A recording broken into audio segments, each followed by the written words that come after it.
My number 9 movie is probably the worst rated film that I've done on my channel thus far. It is Champions, starring Woody Harrelson as the coach of a special needs basketball team.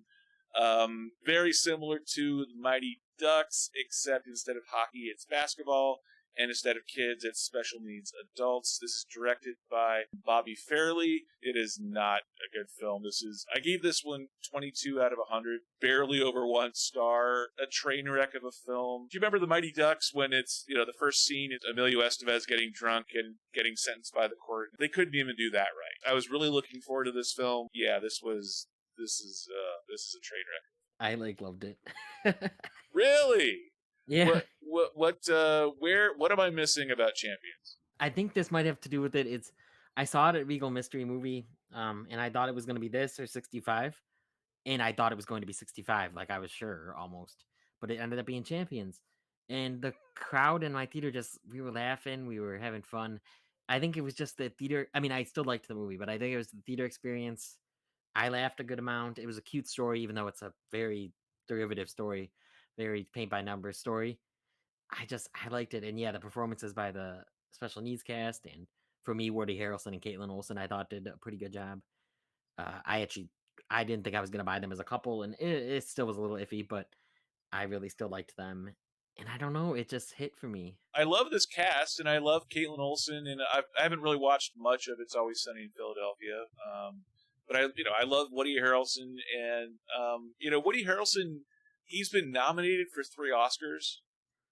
So there were times, especially like that first scene where he shoves Ernie Hudson to the ground. I was looking at Woody Harrelson on screen, going, "Okay, this is a guy who knows comedy, he knows drama," and I'm watching him on screen in the final take of a film, and it looks like he doesn't know what the heck this scene is about. Oh, yeah. I And could it see not that. not like as he doesn't know, but like that's how bad the directing was by Bobby Fairley. I love Dumb and Dumber. I love Woody Harrelson. Across the board, but yeah, just this not his performance per se, but just this whole film felt like it just did not know what it wanted to be. You like this one a heck of a lot more than I do. 4 out of 5 is your grading. Tell me about Champions. What's the best part of Champions?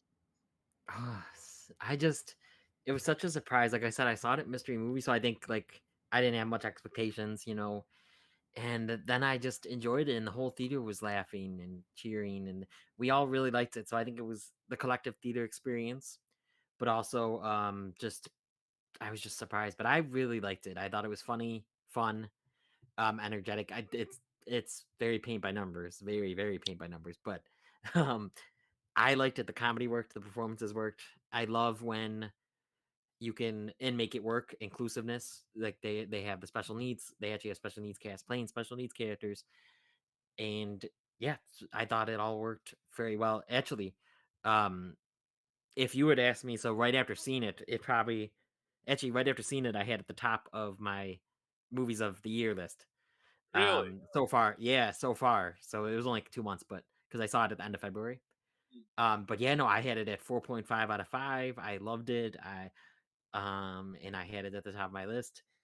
And then some other movies happened, but also just a month happened, and I'm like, I liked it still. I really did. Obviously, it's 4 to 5, but I don't know. I didn't have that same fond memory that I had the day or two after seeing it. Now, were you like you're saying we're paint by numbers? Were you constantly thinking of the Mighty Ducks while you're watching this film? Yeah. So, yeah, Mighty Ducks. Even the way back, even though that's more with Ben Affleck a couple years ago, like right before the pandemic, it was actually the Oh, last yeah. last movie I saw right before the everything closed. Any sports movie really. Um, yeah, Mighty Ducks I have not watched in a long time, but yeah, that was one that definitely it reminded me of. Did you find the romance factor between Kaitlin Olson and Woody Harrelson believable, forced, appropriate? Like, So from the trailer, I was like, this is not working for me.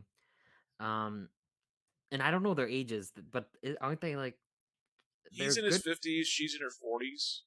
Yeah. And it's just I'm used to her. She's not with him in the show, but her husband Mac, who plays Mac in It's Always Sunny in Philadelphia. Like they're just both really good looking people, and no, not that Woody Harrelson's not, but it was odd. And then when I saw the movie, I was like, okay, their relationship worked a little.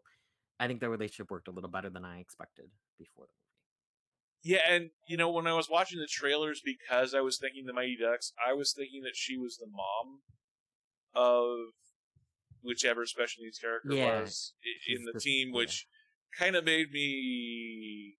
I don't know. For some reason, you don't really think of it being awkward in the Mighty Ducks, but that when I was thinking it was the mom of the character, it kind of felt a little creepier.